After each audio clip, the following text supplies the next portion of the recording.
자, 여러분들 만나서 반갑습니다. 자, 본 영상은 저희가 앞서 이제 회귀 분석 강의를 들어가기 전에 회귀 분석에 대한 소개를 하는 영상이 되겠습니다. 자, 그래서 먼저 이 회귀 분석이란 무엇인지 개념적으로 좀 살펴볼 거고요. 그리고 앞으로 본 강의가 어떻게 전개가 될 건지 이 수업을 소개하는 시간을 갖도록 하겠습니다.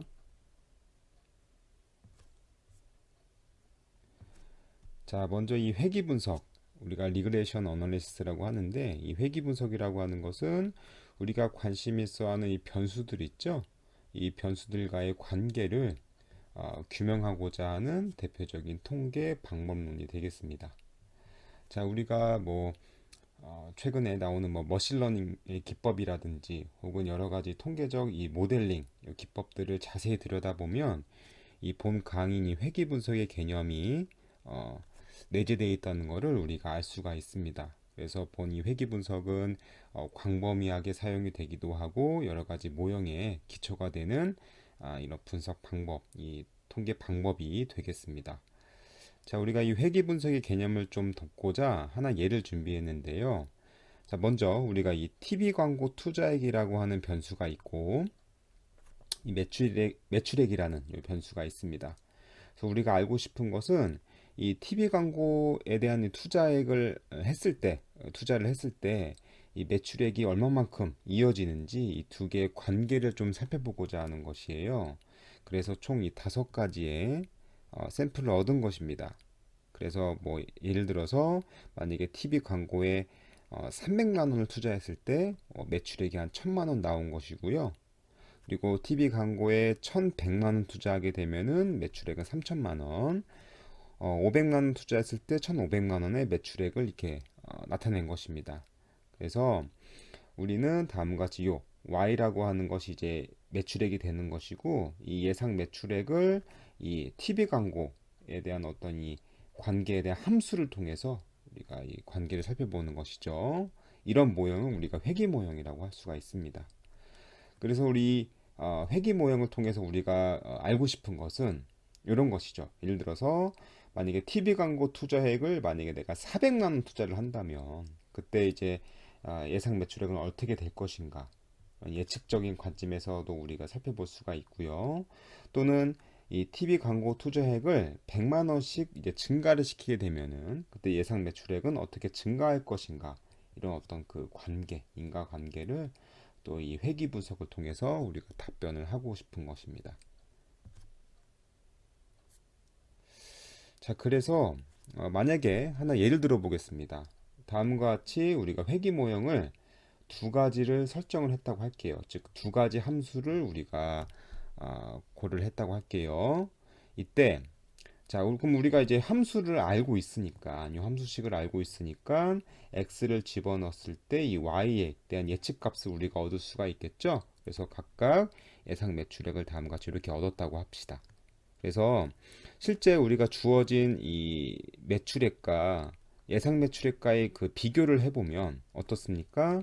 자, 첫 번째 모형 경우 TV 광고에 300만 원 투자했을 때 한 1000만 원이 나왔다는 자료를 얻었는데 이 첫 번째 회귀 모형을 했을 때는 5천만 원이 예측이 됐고요. 두 번째 회귀 모형 같은 경우는 1130만 원이 예측이 된 겁니다.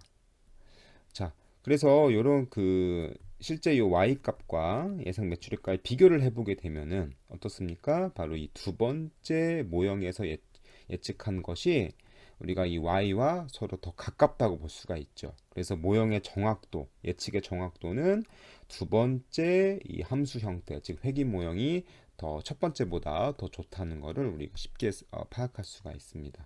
그렇죠? 그래서 이 문제는 이런 함수를 어떤 함수를 이용할 것인가? 이제 이게 또 이제 질문이 될 수가 있죠.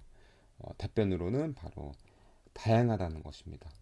정말 복잡하게 구성을 할 수도 있고요. 아니면 아주 단순하게 구성을 할 수도 있습니다.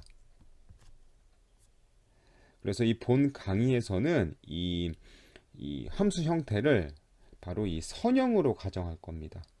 자, 아까도 말씀드렸지만 더 복잡한 선형 형태가 아니라 약간 더 비선형 형태라든지 혹은 선형과 비선형이 복합적이 되어 있는 형태, 뭐 이렇게 해서 가정을 할 수 있겠지만은 우리가 이 모형들을 접근할 때 가장 좋은 방법은 가장 기본적인 것을부터 제대로 이제 파악을 하는 것입니다. 그래서 가장 기본적인 우리가 선형 함수 형태를 우리가 가정을 해서 살펴볼 것이고요.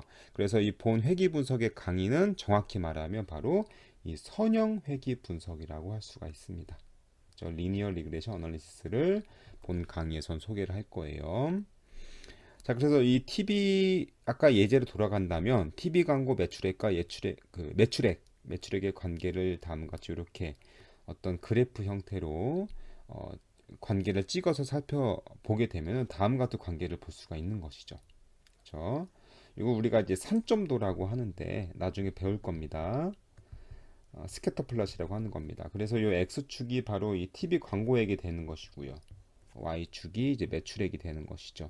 그래서 보시면은 우리가 TV 광고 매출액을 증가시킬 때 TV 광고 투자액이죠. 투자액을 증가시킬 때 매출액도 증가한다는 이 패턴을 알 수가 있고 그 패턴 자체도 약간 선형적인 형태를 띠고 있죠. 그래서 이 fx를 다음 같은 이런 선형 함수로 가정을 할 거예요. 그렇죠? 그럼 이제 문제는 뭐예요?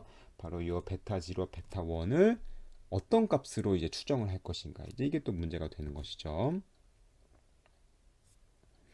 그래서 이 관계를 잘 설명하는 이 직선을 추정을 할 거예요. 추정을 예를 들어서 다음 같은 이런 추정식이 나왔다고 하겠습니다. 그럼 우리가 이제 이 함수 형태를 우리가 이제 알게 된 거죠.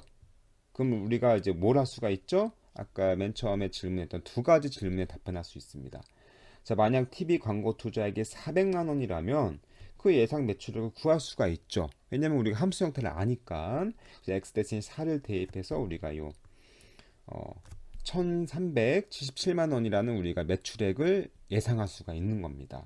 또는 TV 광고 투자액이 100만 원 증가할 때마다 예상 매출액 증가도 우리가 알 수가 있죠. 이것은 우리가 함수식에서 요 x 앞에 붙어 있는 요 기울기를 보면 됩니다. 그래서 100만 원 증가, 즉 x가 한 단위 증가할 때마다 요 y 값은 어떻게 돼요? 243.5만 원씩 증가한다는 것을 알 수가 있는 것이죠. 그래서 본 강의에서는 우리가 다음 같은 요런 회귀 개수를 어떻게 추정할 것인가, 추정하는 방식에 대해서 좀 살펴볼 거고요. 그럼 이 추정된 회귀 개수들은 어떤 성질을 갖고 있는 것인가? 당연히 뭐 좋은 성질을 갖고 있겠죠. 이런 것들을 엄밀한 어떤 증명을 통해서 좀 살펴볼 겁니다. 그리고 우리가 늘 어떤 이 모형들은 이 가정들이 존재합니다. 그래서 이 선형 회귀 모형에서도 이제 오차항에 대해서 가정을 하게 되는데 이 가정이 무엇인지 좀 더 살펴볼 거고요. 그리고 이 구성된 회귀 모형이 적절한 것인가? 그렇지 않다면 어떤 모형이 최고의 모형으로 선택될 수 있는 것인가? 이런 것도 살펴볼 것이고 우리가 이제 모든 자료에 다 선형 회귀 모형을 적합시킬 수는 없습니다. 아까도 보셨다시피 이 x하고 y 관계가 어떤 선형적인 관계를 보여야 되는데 이런 주어진 자료가 본 이 회귀 모형을 분석하기에 적절한 것인가 이런 이제 뭐 진단 같은 경우도 살펴볼 거예요. 그리고 마지막으로 우리가 이 회귀 분석의 응용, 그러니까 뭐 이 설명 변수가 뭐 범주형 형태라든지 혹은 이 선형 관계가 아닌 비선형일 때 어떻게 다룰 것인지 뭐 다항 회귀 모형 이런 것들을 또 함께 소개를 할 겁니다. 그렇죠? 자, 그래서 이 본 수업은 이 회귀 분석에 관심이 있으신 누구나 시청하셔도 되고요. 그리고 뭐 다른 뭐 강의들처럼 이렇게 짧은 시간에 인스턴트식의 어떤 강의가 아니고요. 좀 최대한 좀 깊이도 있고 개념도 좀 명확히 알 수 있게끔 좀 강의를 구성했습니다. 그래서 아마 그 여러분들 그 강의 시간을 보시면 많게는 뭐 2시간짜리 강의도 있고 짧게는 뭐 30분 뭐 이런 강의도 있습니다. 그리고 저희가 이 본 강의는 아래 이제 R을 활용한 선형회귀 분석, 자, 요 교재를 기반으로 했기 때문에 제가 여러분들에게 추천하고 싶은 것은 본 강의를 들으시면서 본 책도 함께 병행하시는 거를 추천드립니다. 자, 그리고 이제 매 강의마다 실습을 함께 합니다. 그 실습으로는 저희가 통계 프로그램 이제 R을 이용할 거고요. 이 R이라는 프로그램은 첫 번째 무료입니다. 그리고 두 번째로는 되게 가벼워요.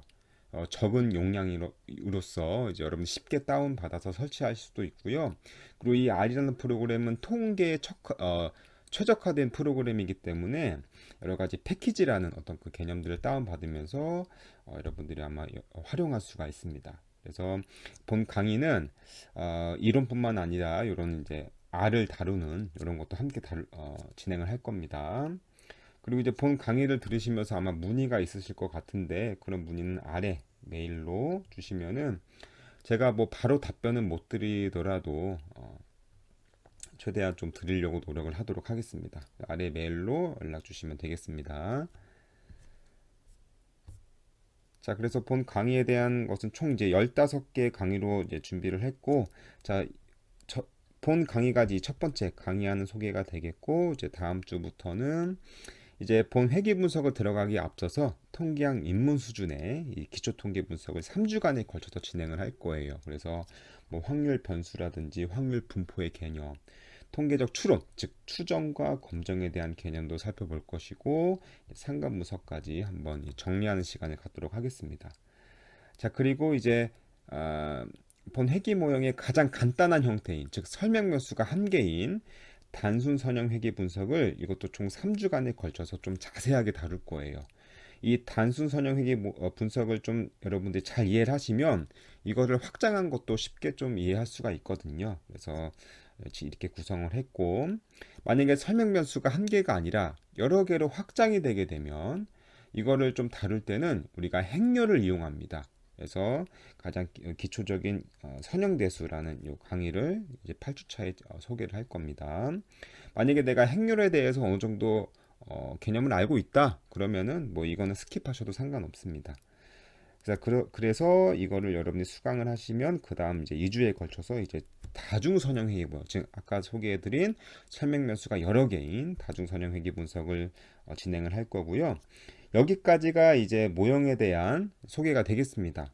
그래서 이 구성된 모형을 가지고 회계 모형을 진단한다든지 만약에 회계 모형을 진단했을 때 여러 가지 뭐 가정의 위배가 될 수도 있잖아요. 그럴 때 어떻게 수정을 할 것인지 요거를 소개를 할 것이고, 그리고 뭐 자료에 대한 진단, 회계 모형을 적합을 했을 때 이 회계 직선에 영향을 주는 어떤 영향칙들, 아웃라이어, 뭐 인플루언셜 포인트, 이런 레버리지 포인트 이런 것들을 소개를 할 겁니다.